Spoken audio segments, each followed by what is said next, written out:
vamos con Pulp Fiction del 94. Posiblemente esta es la película que definitivamente le pone Tarantino ahí en el disparadero, ya definitivamente como una estrella. Eh, es una película con coral, con muchos personajes, en la que la narración es no lineal, es episódica.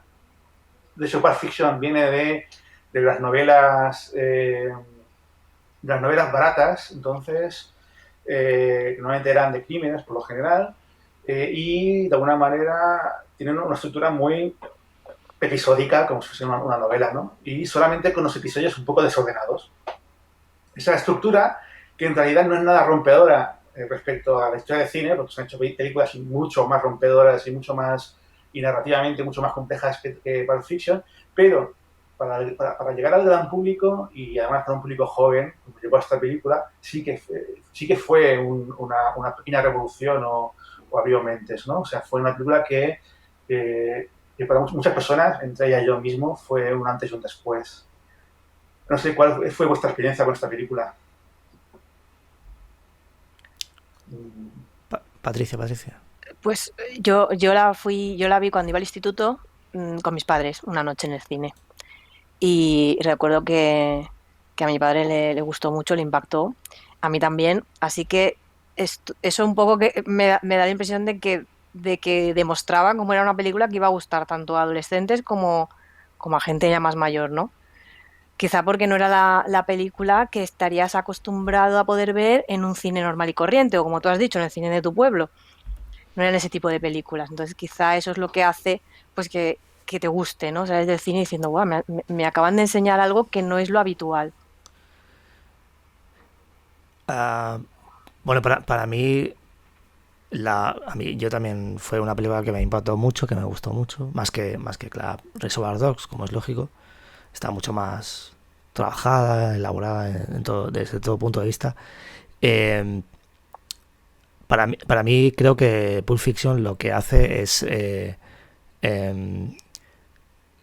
convierte al cine de macarras a esta clase social, ¿no? Que vive del asesinato, la extorsión, tráfico de drogas, en alguien interesante. O sea, en gente cool, con estilo, eh, eh, atractiva y, y, y que pasa por encima de cualquier consideración moralista de estos son los malos y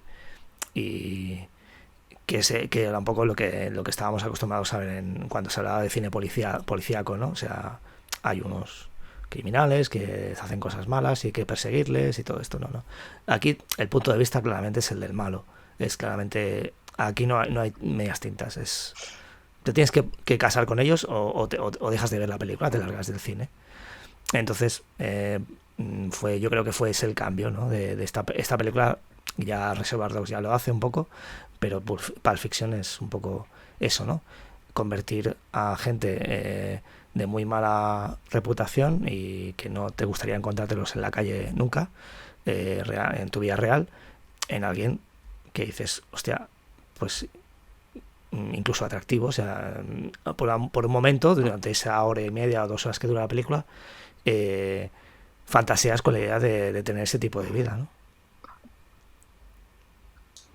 Sí, yo diría además, añadiendo a lo que has dicho, diría que es una película más estilizada que Reservoir Dogs, donde los elementos que ya se desarrollan en Reservoir Dogs aquí van a más, la fotografía está más elaborada, las escenas todas, incluso las que parecen escenas del montón, tienen una planificación prácticamente obsesiva, o sea, y un desarrollo. O sea, que casi todas las escenas de Pulp Fiction se podían hacer con mucho menos planos. Para que se entienda la acción, se podía hacer con muchos menos planos de los que tiene. Y todos llevan su tiempo. O sea, deja su tiempo, deja que los personajes respiren, que hagan, que hablen. No simplemente hacen la acción, sino piensan mucho en cómo la acción está planificada, cómo tú, como espectador, recibes la información. Es, eh, a mí si algo me alucina de Tarantino, y en Pulp Fiction yo creo que ya queda totalmente reflejado, es cómo, cómo se trabaja todas las imágenes, cómo no, eh, cómo todas las escenas tienen un desarrollo bien elaborado, bien construido, bien planificado. A nivel, o sea, siempre se habla de la violencia de Pulp Fiction y también se habla mucho de la estructura narrativa, pero creo que no nos habla suficiente de lo ya gran cineasta que es a nivel de planificación y a nivel visual. Y también de mezclar, como hemos hablado antes, como ha dicho Patricia antes con Reservoir Dogs, la música con la imagen, la banda sonora. Aquí ya se integra de forma definitiva, aquí ya no hace falta ni que sea un DJ de la radio, aquí ya directamente la música entra, pero tiene un juego, hay un juego de montaje con la música y con los personajes. Y de nuevo vuelve a coger canciones que no eran nuevas y les da una segunda vida, o sea, otro proceso más de reciclaje, como hace con la ropa o como hace con películas, vuelve a recrear. Y esas canciones que a ti te parecen que son la bomba, como que no las has escuchado nunca y dices, wow, estas canciones me gustan mucho, pero son canciones que son muy antiguas. Luego recuerdo que en la banda sonora, cuando tú la escuchabas suelta, estaban también diálogos de la película. O sea, que llegaba hasta ese punto, ¿no? De fusionar canción con la propia trama. Y luego en lo que se refiere a lo que hemos dicho antes estaba diciendo Oscar de los villanos, en esta película yo los veo a todos bueno, son todos villanos, pero también antivillanos, ¿no? En la idea de que son personajes que son antihéroes. Yo creo que en la filmografía de Tarantino vamos a ver muy poco, sí que los hay, sí que luego podremos hablar de alguno, pero en este caso quizá más la figura del villano, villano oscuro, directamente maldad, o antivillano, ¿no? Que es ese villano que va un poco, que tiene pinceladas de luz, pero sigue siendo villano, ¿eh? Y me da la impresión, no sé si lo compartís, que quizá en esta película, igual como pasaba en Reservoir Dogs o va a pasar en Kill Bill, más bien antivillanos. Y en otras posteriores, como pueda ser a lo mejor o Django o Malditos Bastardos o Eras una vez en Hollywood, vamos a ver más antihéroes. Es decir, es como que yo lo que veo a la hora de analizar cómo se desarrollan estos personajes es que a él no le interesaba tanto en sus primeras películas la figura del antihéroe, que es el héroe que ha ido perdiendo luz, sino la figura del villano que te cae simpático. Que el hecho de que te caiga bien no quiere decir que sea buena persona ni nada, o sea, simplemente pues que el mal también tiene sus estándares y puede ser muy pragmático y nadie es villano las 24 horas, en algún momento te puede caer bien. Entonces buscaba como la simpatía del villano, la simpatía del espectador hacia el villano, pero luego en las últimas películas ya veo que eso va a cambiar. Incluso va a buscar más al otro espectro, ¿no? El héroe caído, más que el villano redimido. Bueno, si es que tienen posibilidad de redención, porque algunos de ellos van a ser villanos. Un poco Samuel L. Jackson, el personaje de Samuel L. Jackson, ahora que hablas de villano redimido o que intenta redimirse, es el final de la película, ¿no? Cuando dice, no, yo renuncio a la violencia porque he visto que ha habido una intervención divina que me ha salvado la vida y eso es un aviso claro de que tengo que cambiar de vida. Y no te mato, porque podría perfectamente hacerlo, porque he decidido a partir de este momento que no voy a matar más, ¿no? Y un poco... Y es una de las cosas que me gustan de esta película, ¿no? El personaje de Samuel L. Jackson me gusta mucho. Es un poco el tronco de la película, creo. Uh-huh. Y luego también, una de las cosas que él siempre ha dicho, ya volviendo al tema violencia, que para él la violencia no es una finalidad, sino es una excusa para seguir con la trama. Y de hecho en esta película, cuando pasa la escena hasta del coche, que le dan el disparo por accidente al chico que va detrás, uh-huh. En sí no es que tú te quedas también sorprendido, ¿no? Cuando incluso te puede darte hasta risa, ¿no? Porque dices, ostras. Pero en sí no te está poniendo esa escena para decir, mira, le acabamos de reventar la cabeza a uno que iba detrás. No, es porque lo que va a ocurrir a posteriori, es decir, eso da pie a que ocurra una serie de cosas y entre en acción un personaje, bueno, como es el señor Lobo, y pasen más cosas, ¿no? O sea, digamos, el catalizador de lo que va a venir después, pero en vez de decírtelo de una forma lineal de, mira, pues vamos a... te lo muestra así, te impacta, te llevas esa sorpresa porque no te lo esperabas y ya te has llevado algo más, ¿no? En la trama y de paso, pues avanza el guión, ¿no? Bueno, simplemente para acabar, aquí en esta película se ve mucho, a nivel narrativo se ve un poco la influencia de la Nouvelle Vague que hemos hablado antes, y no solamente en la estructura, sino también diría en el hecho de que ocurren muchas cosas en la película, pues son cosas pequeñitas. No es una película que vaya de un argumento muy importante, muy fundamental, y ha quedado claro que no va de héroe, ¿no? Pero el héroe te tiene que salvar y tiene que conseguir. No, no, aquí son como pequeñas anécdotas, muchas pequeñas anécdotas que se van sucediendo una a otra. Y que es una estructura que es una estructura que viene de la Nouvelle Vague, pero bueno, también viene del cine norteamericano de los años 70, que es un poco así. Y que de hecho ese cine no dejaba de ser la versión norteamericana de la Nouvelle Vague, de hecho. Y que, bueno, básicamente quería comentar eso, de que es una película en la que realmente no ocurre grandes cosas, ocurren más bien cosas pequeñitas y que no es para nada lo común en el cine de Hollywood. ¿Ponemos las influencias, Raúl? Sí, ponemos el vídeo de influencias, sí, sí. El primero va a ser Forajidos, de Killers, de Robert Siodmak. Vais a ver cómo juega con la iluminación y los disparos. Es una gran película. Luego viene un pequeño guiño a Marilyn Monroe. Bueno, una escena que se parece bastante de Río Bravo, de Howard Hawks. La que viene ahora, que creo que es incluso más potente la similitud, que es de Psicosis, el encuentro. O sea, se parece muchísimo. Aquí simplemente la tostadora que sale y rompe el silencio, rompe la tensión. Y aquí es simplemente el tiroteo y cómo muere en la bañera, ¿no? Son imágenes que se parecen bastante, ¿no? Con Easy Rider y la moto. Esto ya va de cine dentro del cine, o sea, películas que aparecen dentro de la película.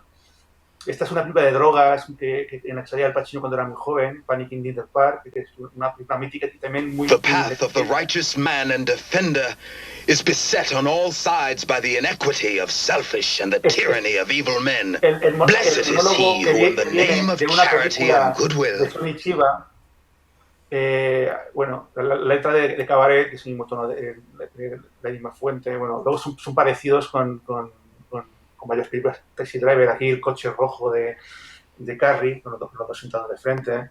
The Driver, otra película más de estas de persecuciones en coche, que además sirve de base también de Driver y bueno, vamos avanzando, a ver. Bueno, es que cualquier película de taxi se parece a Night on Earth. Aquí la pinta del personaje. Esto es una de las referencias más famosas. Esto es de Banda Apart, de Godard, en la que hace el baile, pero se parece incluso más al de 8:30 de Fellini. Y también pilla esto. ¿De dónde pilla esto? Pues de Batman, la serie de Batman. Y no es accidental, está hecho adrede. Incluso una última referencia un poco a los Aristogatos, bueno, un poco pillada por los... Esta es otra de las grandes referencias de la película, que es El beso mortal de Robert Aldrich, un director muy conectado a Tarantino. En este caso, lo que tiene dentro de la maleta es radioactivo y luego, de hecho, luego explota. O sea, una fiesta de una crisis sesentera, de hecho, con el amigo Elvis Presley. Estas son unas escenas que es de entrada y pase por un hotel que se parece un montón de planificación. Incluso el hecho es de Alphaville, de Godard, en el que incluso la luz se parece, porque la luz va y viene, va y viene, va y viene. Se parece muchísimo en la planificación de la escena. Y es una escena bastante larga. Es que el parecido es enorme.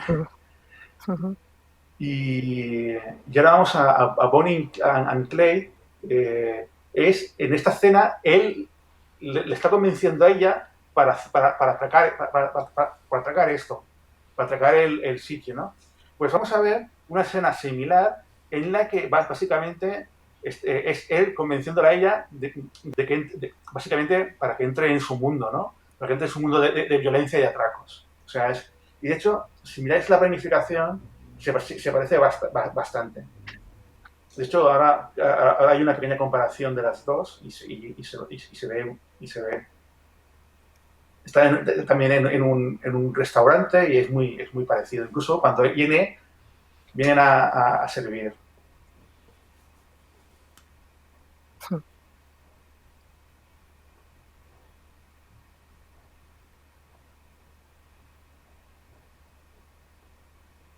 Bueno, esta escena lo pilla del bueno, el malo y el feo, y es muy parecida. Entra el protagonista, bueno, Lee Van Cleef, y ahora veréis, y como Jules se ha comido la hamburguesa, pues está comiendo un potaje, y él lo que hace es sentarse, le coge del potaje de su plato y luego lo mata. O sea, es una escena muy parecida, cambiando la hamburguesa vizcajuna por un potaje.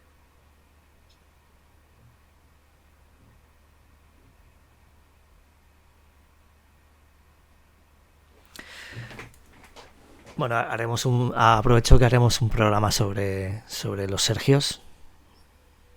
Sobre el cine de los tres Sergios. Leone, Corbucci y Sollima. Sí. Y ves cómo ha comido y tal, y la ha matado. Y finalmente nos faltan 3 para acabar. Esto que es donde sale el famoso cuadrado, pues de los picapiedra, de leña, con dibujos animados. Este es el traveling de seguimiento por la espalda. Digo, traveling no, Steadicam de seguimiento por la espalda. De uno de los nuestros, Godfellas. Exactamente. Y luego, ¿de dónde viene la idea de 2 asesinos? Que es uno es blanco y otro es negro. Pues es de una película de Fernando Di Leo, que es Nuestro hombre de Milán, La mala ordina, que es un policía hospitaliano, donde estos matones tienen un peso muy grande en la película y juegan un poco a eso. Y ya está. Ya puedes quitarlo si quieres. Bueno, ya quedan unos segundos, ya está. Sí, sí. Y nada. Hay incluso más referentes, ¿eh? No sé si se puede de alguno, pero hay muchos más.